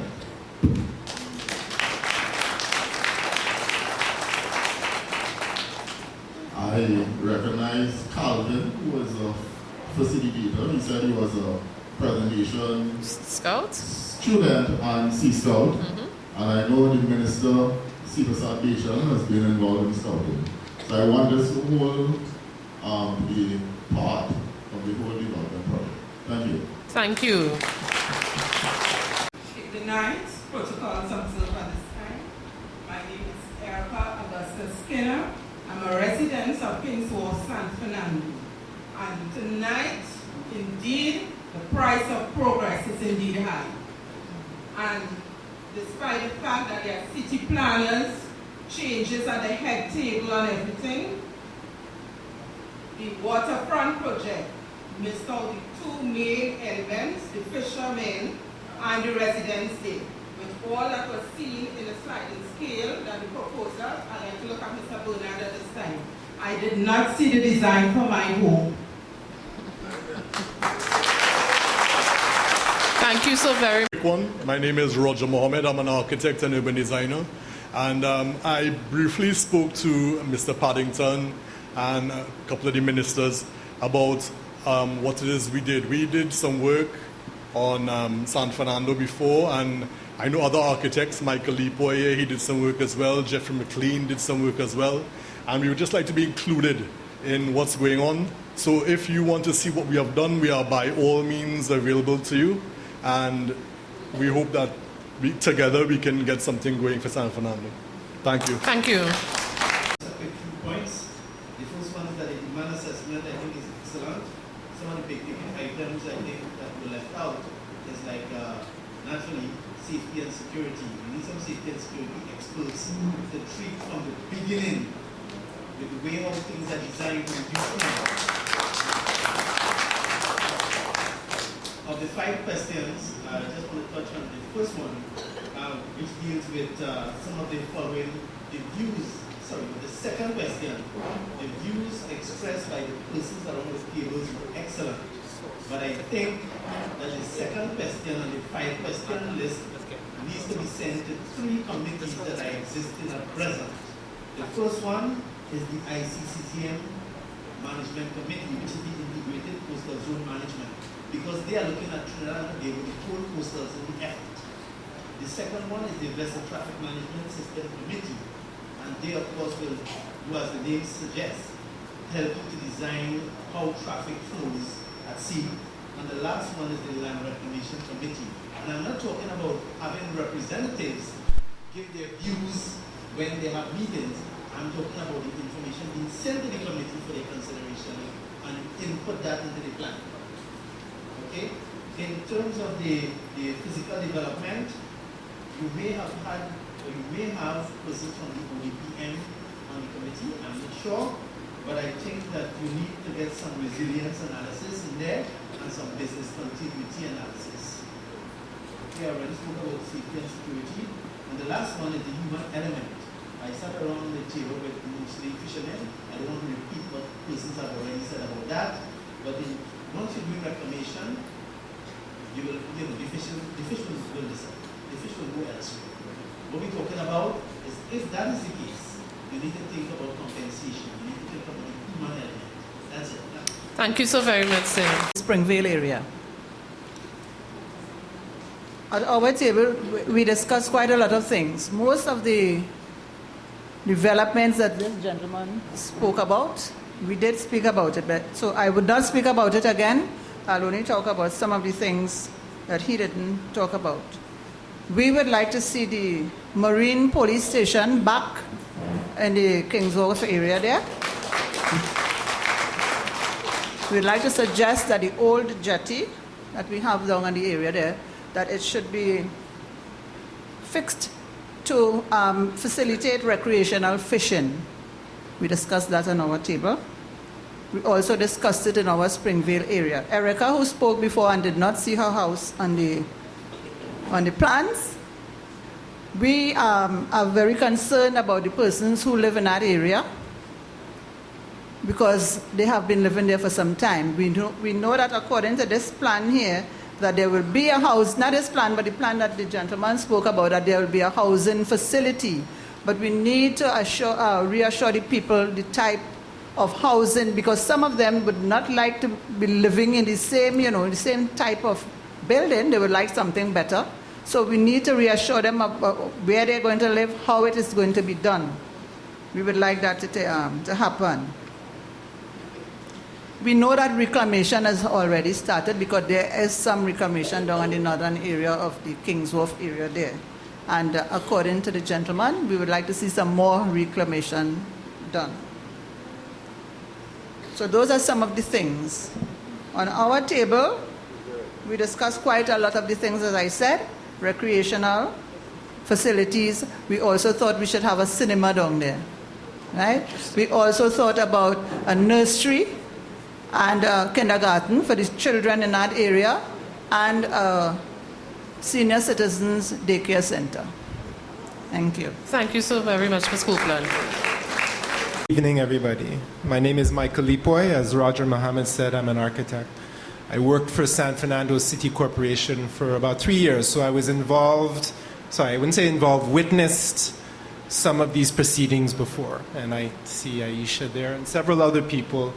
And we've gone through this before, right? And I'm not saying that negatively, right? It's, as the gentleman over there said, it's about 20 or so proposals, feasibility studies that have happened before, over 40 years. I've read maybe a dozen of them myself.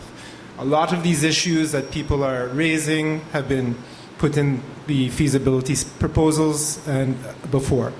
So I'm not trying to go backwards, but I don't know how many of those proposals or feasibility studies have died because of the change in government. We know we're coming up on an election. How do we keep this momentum going, for lack of a better word, right? And I'm not saying that the government will lose. I hope you stay in power. Ministers, I appreciate your effort. This is wonderful. The technocrats, the technicians, this is great. As a technician myself, I'm not looking for a job. Actually, Roger, I don't know if I want to be involved in this again, but we would like to see the momentum going. I'm not a resident of San Fernando. My family is from here, but I made the trek down here just to see what was happening again. That's it. Thank you. Thank you. Good afternoon, members of the head table. Naigam Joseph, Councillor for Springvale Paradise. Springvale Paradise starts from Mbaka and goes all the way to Sumad Gardens. The people in my area are, the whole of the waterfront encompasses my area. So the people from by Hatter's Panyard, the people on the wharf, they are my residents. They would be relocated. My question to you is how, when would they, and where would they be relocated? Also, we taken away their work. Some of these people work on the sea. Some of these people work by the dump. When we have this waterfront, would they be employed in that area doing the construction? Because we taken away their livelihood. We need to give them back something.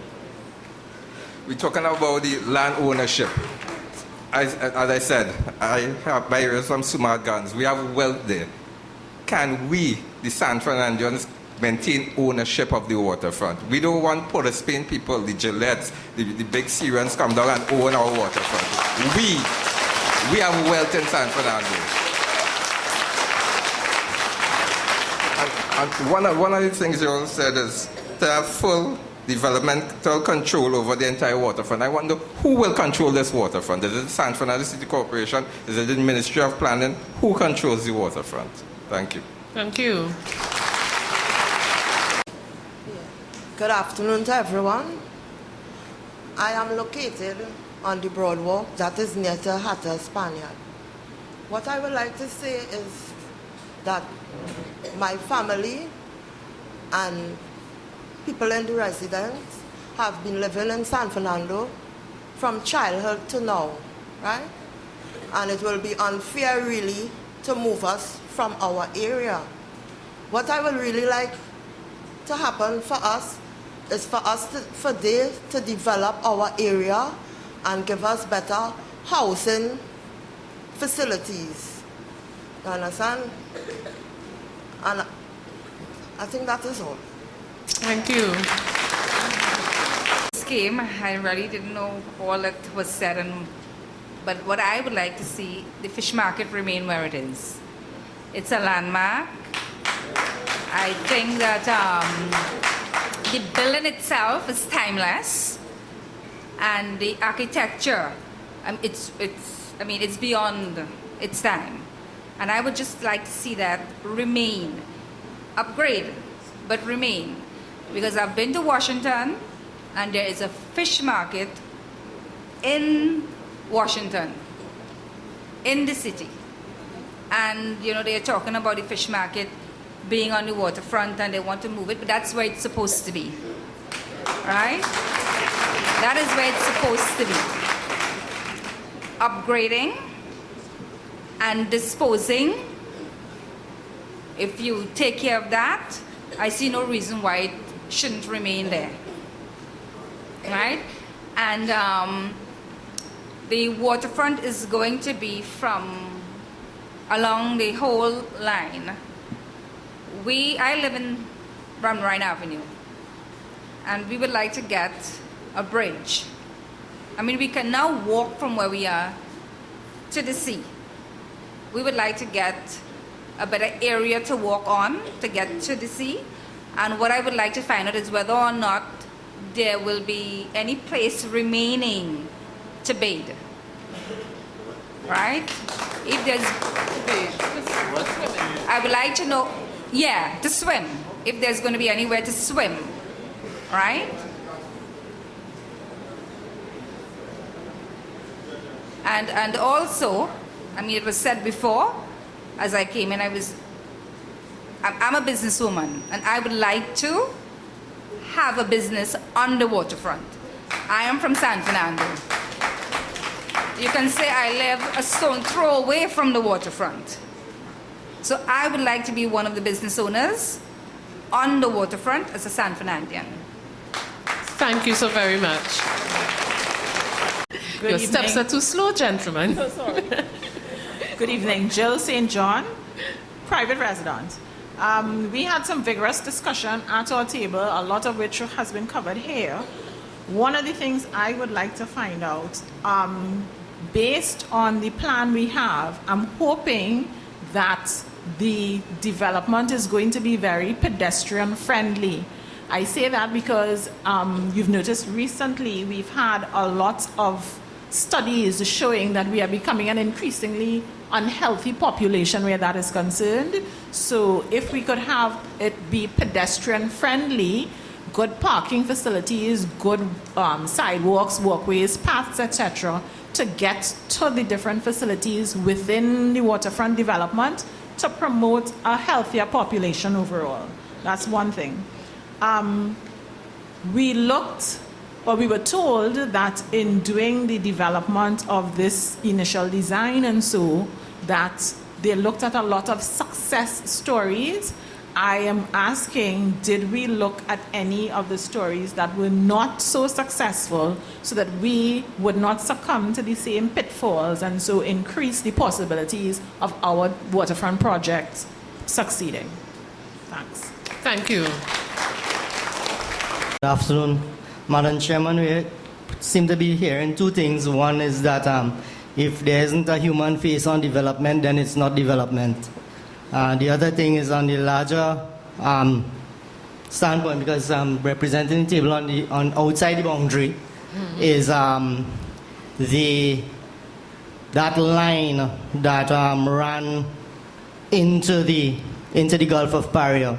So our understanding is that anything on the inside will be part of the developmental area. It was heartening to hear that it's only 2 meters of water, but one of the things that seemed not to have happened today, and we think a better probably job could have been done was to really show us how the plans really did integrate between 10 years, 20 years ago and now. We didn't seem to sense how it moved along, even though we know that many of the concerns are the same. We talked about transport, we talked about the persons who are much more in need in our community and the importance for housing and alleviating the traffic congestion.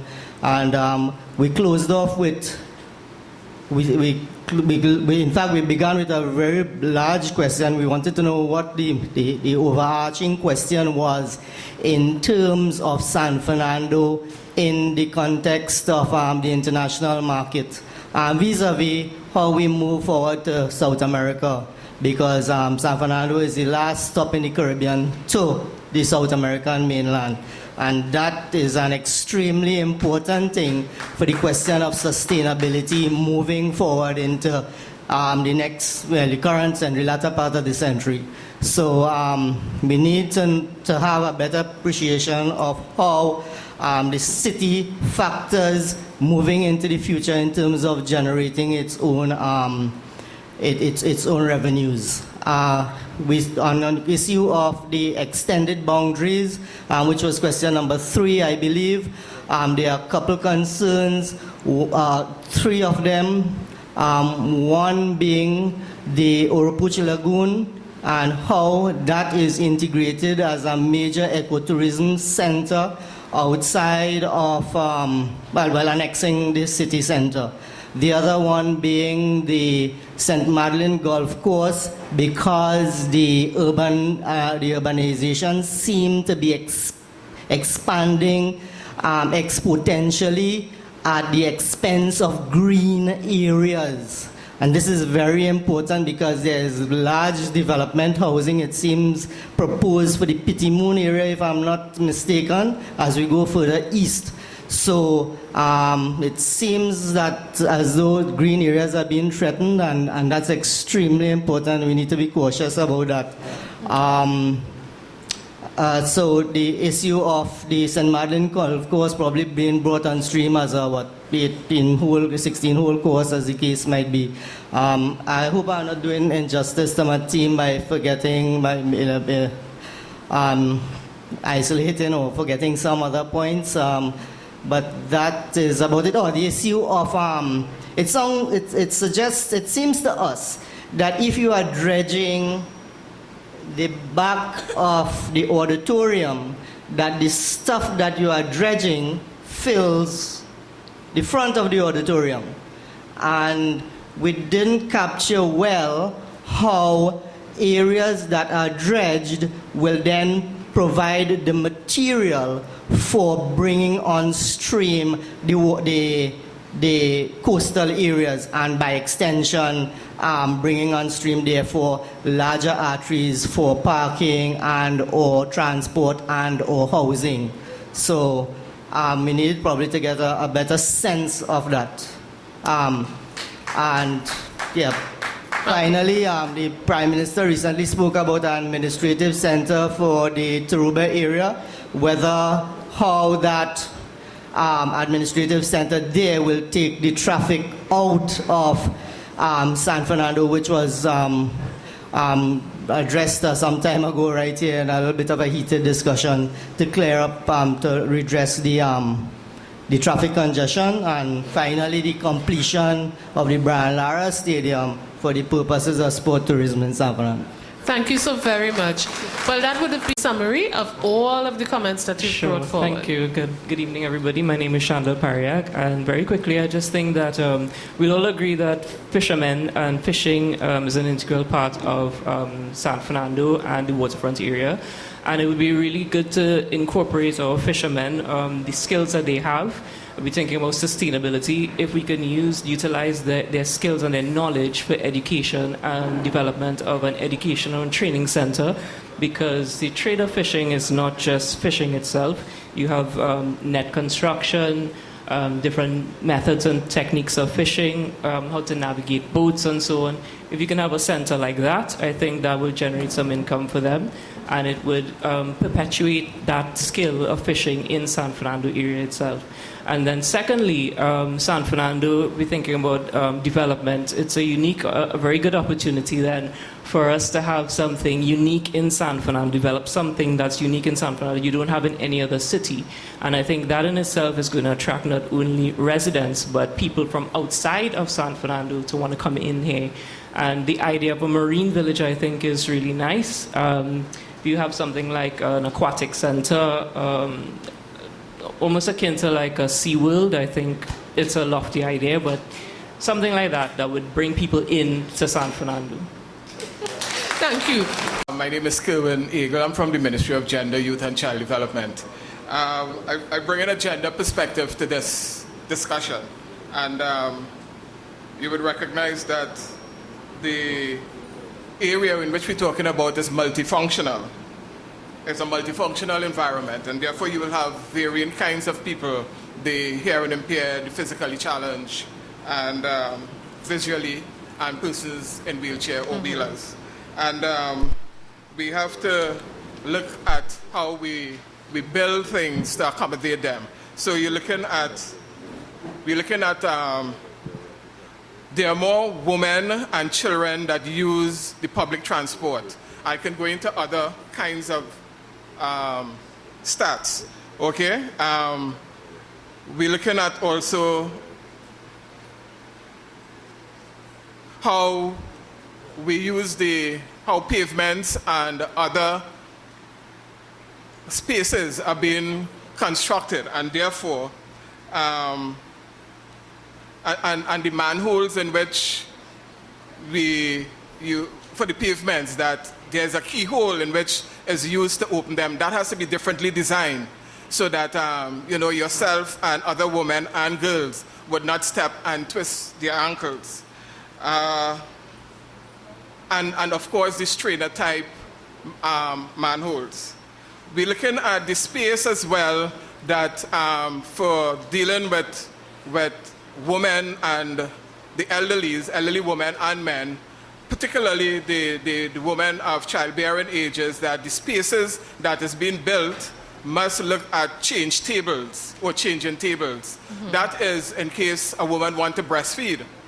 And the same space for men would be for men who wanted to change their children rather than having to use the open space where all eyes are on the breast and how the man or man go about changing his child. If I can ask you just to bring your comments to a close. Yeah. I got in there. You beg for the time, you know. Okay.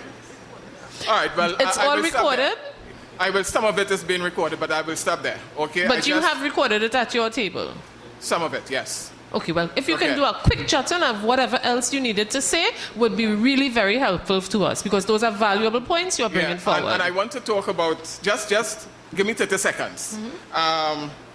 The area must also look at, rather than look at these large industrial organizations as one guy thing, look at the little man or the woman who would generate an income, because the area is supposed to be generating income for, and I emphasize women, and of course artisans. So I will stop there. Thank you so very much. And for some of us who have to go back to Port of Spain, it was challenging, but very enjoyable, I must say. I would now bring our Honorable Minister of Planning and Sustainable Development, Senator the Honorable Bohindra Tiwari, to point the way forward with these discussions. Let us now welcome him to the podium. Thank you very much. We have our Member of Parliament for San Fernando West here, and she has spent the time here with us, listening to you and listening to your comments, and I'd give her the opportunity to say a few words before I close. Okay?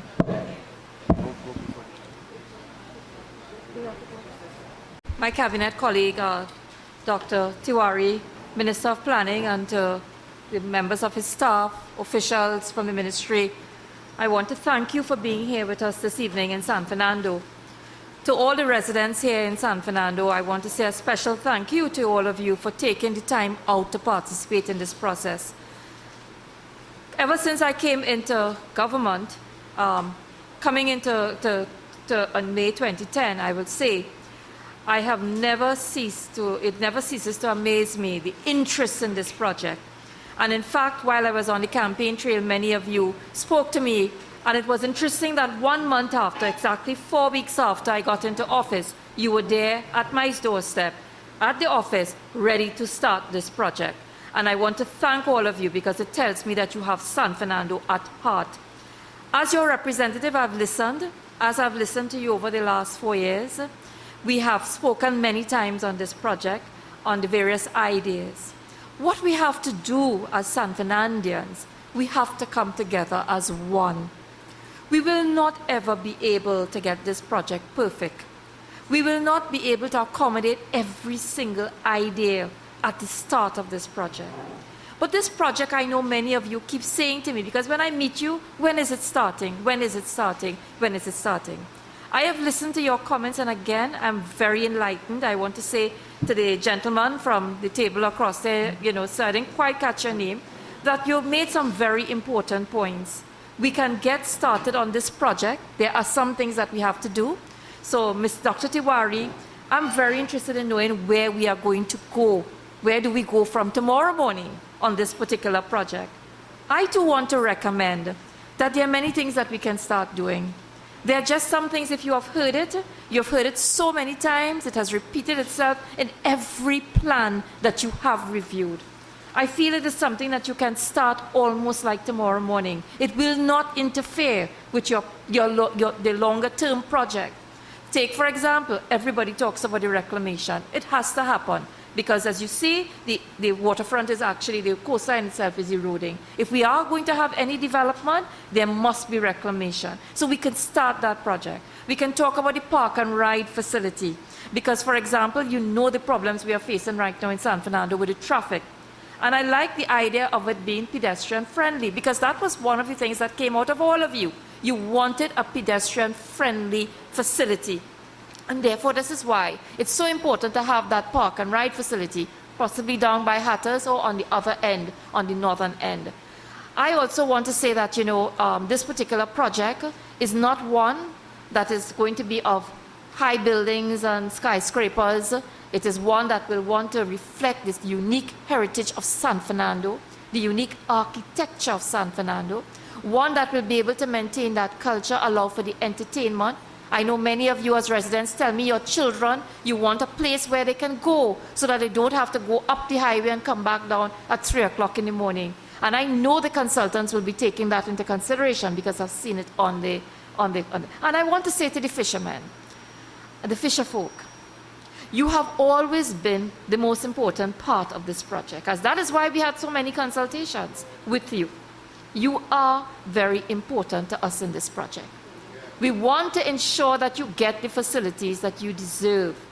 Today, we need to ensure that if we want the fishing industry to continue here in San Fernando, you must have the appropriate facilities. But at times, we really have to try to achieve consensus. Because in order to achieve those facilities, you will have to compromise. Because you may not be ideally located, and by all means, the fish market, that's a heritage site for us. We would want to keep that building. So one day, 20 years, 30 years from today, we could say this is what was built. This is one of our heritage sites. So by in order, and I was saying that to Dr. Tiwari, it is one of the sites that has been carded as a heritage site. Am I not correct? It was one of those sites. So again, I want to say to you, fisherfolk, you are very important to us. Because without the fishing industry, and this is why the plan was that to allow for your facility in order to allow for the breeding ground. Because you also indicated to us that the fishing stock was depleting, and we needed to look at ways at how we would improve on that fishing stock. Ladies and gentlemen, I want to thank the ministry for taking this initiative. Never too late. I know that all of us are San Fernandians, and I heard you, sir, that you would like to be involved. There have been many plans, but the time now is for us to move forward and take the next step in this project. And I look forward to the Ministry of Planning together with Deloitte and Touche consultants and the consultant team in taking this project forward. I think we have heard enough, we have heard, and we will continue. This dialogue is not going to stop. It is always going to be there. And there will always be room for improvement as we go along. There must be a flexible plan, because as we move forward, circumstances will change, environment will change, and we will want to be flexible. And I am sure that when Dr. Tiwari sums up, he will give us a bit of insight into that as well. But at the end of the day, as San Fernandians, it is in our interest. And I don't want to forget my Girl Guide friends. I see them here. Thank you for being here this evening, ladies, and the scouting group. You were always there. As you know, part of the whole new development was to give you back your den, Sir, Mr. Chief Scouter. So you were going to get back your den. And we were looking for the ideal location, because as you expand, when you do the reclamation, you would find that there would be new facilities, and there would be better facilities available to you, so that you can have, your original facilities restored. So I thank you for being here, and I hope that this dialogue continues. Do not let it stop here. As I see here, Madam, thank you for a good evening. And I know that you will continue to maintain contact. The ministry is putting up their website, their facilities. Stay in contact with them. We want to continue to hear your ideas. Thank you, ladies and gentlemen, and God bless. Thank you very much. I want to start by thanking you for attending and for participating and for staying for a relatively long time on an evening when I am sure you could be doing other things, to be part of this collective effort to do something in San Fernando that can make us all feel better and can boost our spirit and can give us a stronger sense of ownership of the city that you love so dear, and that I had a special opportunity many years ago to work in for a few years. In all the consultations that we have been in, the deputy mayor, certainly the ones that I've been in, he has been present. And I want to really thank him for his support, and to thank him also for his spirit of contribution. And I really think that he has been most gracious in his engagement with the community here, and I want to thank him for that, and I ask you please to give him a round of applause. I want to thank before I go to that, I want to thank the consultants. It is true that the consultants have done their work for a fee. It is true that they do their work because they are paid for it. But that is the nature of the game. But you can do a consulting job as a consulting job, or you can do it with a certain amount of love and care and dedication to the task at hand.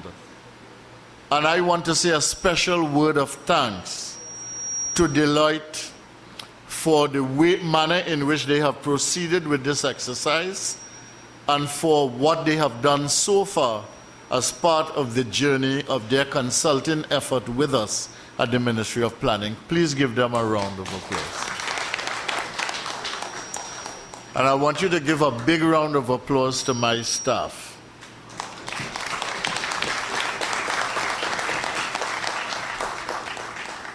You see Marie Hines, she is one of the people in my ministry I would say is indispensable.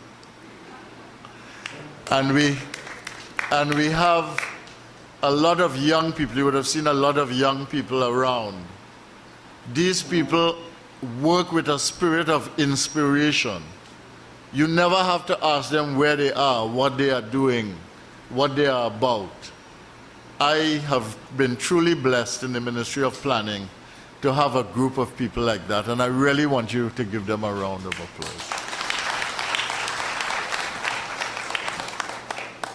And I want to thank Minister Carolyn Beecham I want to thank Minister Carolyn Beecham for her presence here.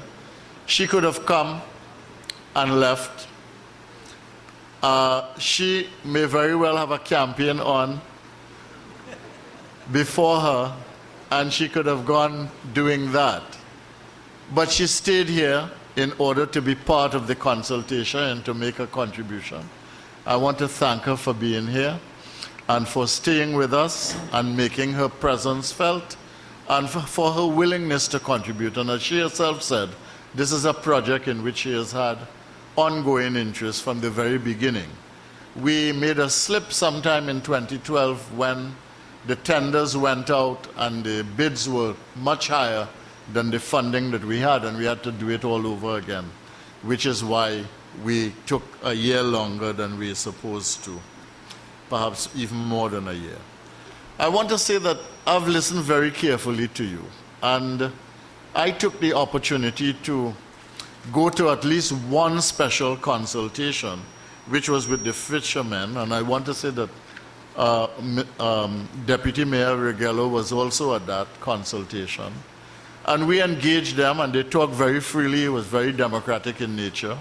Some of the things that were said here tonight were said again, but I want to say that the thing that remained with me from that time and the thing that remained with me tonight is very simple, which is that the fishing community is not opposed to development that is progressive for San Fernando, but we cannot have a plan for development without the inclusion of the fishermen and their interests and their welfare. And I want to say that there will be no such plan without taking those interests into account. The second thing that I want to tell you is that we have gone through a long process of consultation. The consultants, Deloitte, they did, first of all, the examination of the 20 or so plans that they looked at that was mentioned here before. And they also talked with a lot of stakeholders on their own. And we always wanted this project to be a project of partnership with the City Corporation of San Fernando, so that the city engineer of the San Fernando City Corporation has been a member of the Waterfront Technical Steering Committee from the first day that that committee was established. That is how much we wanted them to be involved. On the 19th of March of this year, the mayor, the deputy mayor, the councillors who represent the areas that are bounded by the waterfront participated in a site visit with the Ministry of Planning officials and representatives of the consulting team. So again, they were part of that. On April 4th, as I mentioned, that was my birthday, by the way. I did not tell anyone, and I spent my morning with the fishermen because I would rather spend my birthday with people than in an office at my desk. And therefore, and I didn't want, you know me, I wouldn't take the day off. So I spent it working in a way that I would enjoy. And on that day, I went down there, and the deputy mayor and the city engineer attended and participated with the fishermen. On April 7th, the deputy mayor attended and participated in a consultation with the business community. I think that was in Naparima Bowl, it was right here. And then on May 27th, members of the consulting team presented to the mayor, deputy mayor, and councillors on the demand assessment report, the same report, which would form the basis for discussion of the public presentation and discussion tomorrow. So I say that simply to establish that we have tried to do our business properly. I think in government you need to be responsible, and we've tried to do it responsibly. I say it also to extend an outstretched arm to say that we want to build a partnership with the City Corporation in order to do this in San Fernando, because I know in this country prone to fractiousness, what fractiousness can do. And therefore, I want to start by saying, let us put our arms out and if not hold hands, at least touch, so that we can walk together to do something with the people for their benefit in the long run. More than that, we built partnerships throughout, which is why we established the Technical Steering Committee from inception. And I heard some suggestions here that I want to take on board. People mentioned the ICZM committee, the Traffic Management Committee, the Land Reclamation, the ODPM, the Business Continuity Consideration, and of course the human consideration, which is paramount. And I want to say a little bit about development. You know, we all like to say that development is about people.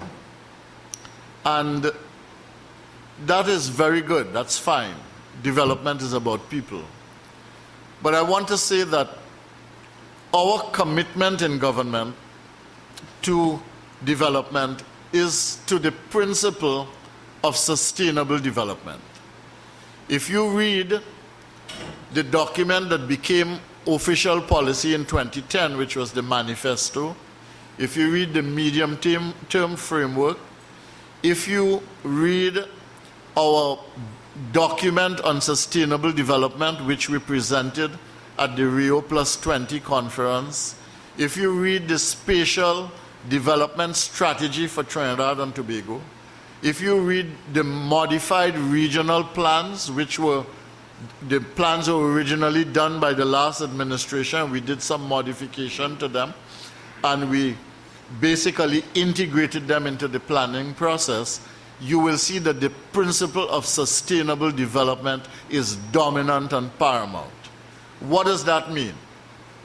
It means attention to economic prosperity with an understanding that economic development and the indicators of economic development are not sufficient for the development we need in this time in the history of civilization. The second principle, therefore, is a consciousness and a respect for, consciousness of and respect for the environment. Because especially for island states such as ours, especially for islands which have coasts, which have forests, which have wetlands, etc., if you destroy the natural assets that you have, you are not going to have a long-term future. You're not going to have a sustainable future. You're going to have diminishing returns out of economic development. And the third part is socio-cultural harmony, which is if you are doing development and you disrupt communities and you dislodge them and you create the conditions for unhappiness and dissatisfaction, then how could that be development with people at the center? So I want you to understand that these three principles are coherent in every strategy for development that this government undertakes. And every single document that has come out of the Ministry of Planning is a document built around or taking its cue from the principle of sustainable development. So I want to give you that commitment and let you understand, therefore, what it means for San Fernando. But I want to say something to you. I heard the cry of King's Wharf. I heard the cry of the fishermen. I heard the cry of the lady who said that she doesn't just want to be a worker in the system. I want to have a business, she said, on the waterfront. I want to have a stake in the economy. And all of these things are important. Now, important in sustainable development is the principle of inclusion. And if you have development that's based on inclusion, it means two things. One, as you progress and you evolve, as you create wealth, as you generate prosperity, all your people have to be part of that sharing through the inclusive process. And the second thing that it means is that if it is going to be sustainable, you cannot build in the basis of fragmentation and fracture and fission in the process of economic development, which means to say that the inequities in the society cannot be too large. So not only do you have the principle of sustainable development, you have to be committed to the principle of inclusion, and you have to be committed to the principle of equity. And I want to say one last thing to you as I close tonight, because you've been here a long time.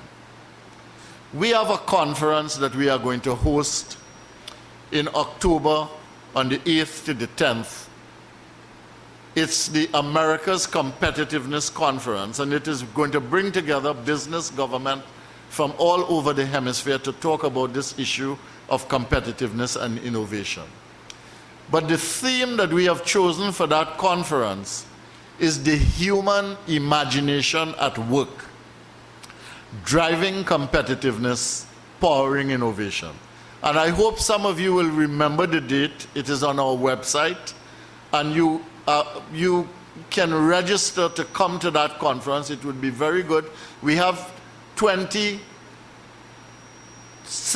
of the top speakers in the world, anywhere, coming to that conference. So just to be there will be an education worth literally thousands of dollars, to hear these people speak and share their perspectives with you. But that is not why I'm telling you this. I'll be happy if you register. I'm focusing on the business of the human imagination at work. And the reason we chose that theme is because when you think about it, and I want you to think with me as I am saying the words, there is no way of having sustainable development with the balance that I mentioned, which is economics, environment, culture and society, equity, inclusion. There is no way that you can have sustainable development without perpetual innovation and innovative capacity. In other words, you've got to pull on your creativity and innovate with new and different solutions in order to keep the momentum for sustainable development. And when you think of it, there is no way that you can have perpetual innovation in any society without drawing on the human imagination. Because the human imagination is the inexhaustible source of creativity and innovation that every single human being possesses. So that the human imagination, if you want to celebrate development for people, you've got to appreciate and understand that the cultivation of the human imagination is essential to the development process. And what this means, therefore, is that the human imagination is an all-inclusive concept. Because you can be rich and use your imagination, but the fact that you might be poor and destitute does not prevent you from using your imagination. You can have a PhD and use your imagination, but you can be totally unschooled and use your imagination. And I will give you an example that you know well. The people who created pan in Trinidad and Tobago didn't have any PhDs, and they were not rich. It is from their imaginative capacity that they saw the potential of an oil drum that was discarded and the possibility of making music, that they in fact created this thing that is now in orchestras all over the world, in jazz ensemble all over the world, and that is adding to the creativity of music everywhere in the world. So I want you to understand this business of the imagination. And the way I want to close is to tell you this. Now that I've shared this with you, and I can see you thinking with me, so you see, you understand, you appreciate, you are internalizing what I'm saying. I want to say that let us take this opportunity and put our imagination at work to rebuild, to recreate, to design, first of all, in our minds, in our imagination, and then ultimately making it a reality together, this San Fernando that we desire. I am telling you that it is possible. I am telling you that every reality comes out of imaginative design. And I'm telling you that if we summon the collective will to do this and to bring people together, to imagine together a better San Fernando, we can in fact create it. So I want to close by telling you that we, the government of Trinidad and Tobago, and me, the Minister for Planning and Sustainable Development, we do not want to do anything for you. I want to say that because I want to make that point. There is a problem in our country. We want to create the conditions in which collaborating together, using our imagination, being creative together, working together, we can create something together. The people can create something together. The days of government for the people, by the people, of the people, those days are good and they continue. But really, governance today requires government with the people. And the people, for the people to be empowered, they must create, they must imagine, they must do. And therefore, what I want to say to you is that if you want, now that you've made a contribution to this plan that has been presented to you, and we're going to take them into account, and eventually we're going to share them with you, you know Marie Hines said that to you, then let us imagine together, let us collaborate, let us create, and let us make this city a city that you can be proud of. You know, there's a song which says, we make this city, and that we make this city out of what? Rock and roll. Right? We build this city. We build this city on rock and roll. Well, in San Fernando, you can build this city on the art and culture for which you have become famous. You can build this city on the education for which you have become famous. You don't have a university, but you have Naparima boys, Naparima girls presentation. You have a culture of education here and many schools beyond that. And you also have in San Fernando a reputation for civility, the ability to engage people with a certain kind of, what can I say, disposition of grace and gracefulness. And you can build this city on those things. So you can build the city on the pan, on the music, on the chutney, on the calypso, on the parang, on all the things that are ours. This is a chance for us to imagine, to collaborate, and to create. Don't let this opportunity go by. Seize the day. Thank you very much. Thank you so very much, Minister. Now that you have inspired us, and I'm sure you feel the energy, and you want to go out there, I just want to thank a few persons before we leave. Our team lead, Mr. Calvin Weeks, if you can just step inside here so everyone can see. That is our project team leader. He's a true scoutmaster, that's what I will see. He drills you to it and gets you to that point that you need to do what you have to do. Team TCPD, where are you? All those little people who were there, those young persons that the minister spoke about. Nobody's there anymore. Just show yourselves, come in, show yourselves, stand up. We're happy to have you helping and assisting in every way.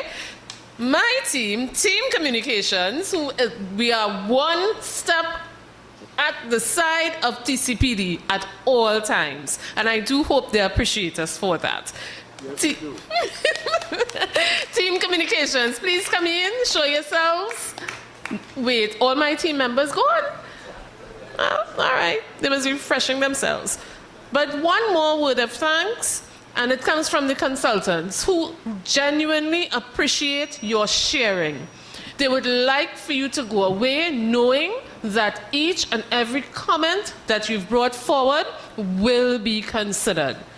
So they're happy, they're overjoyed, they're really zealous to go out there and capture everything that you've said into that plan. So thank you once again, and thank the consultants for being here and for sharing with you. We have some light refreshments for you all. Please make it home safe and sound, and be ready to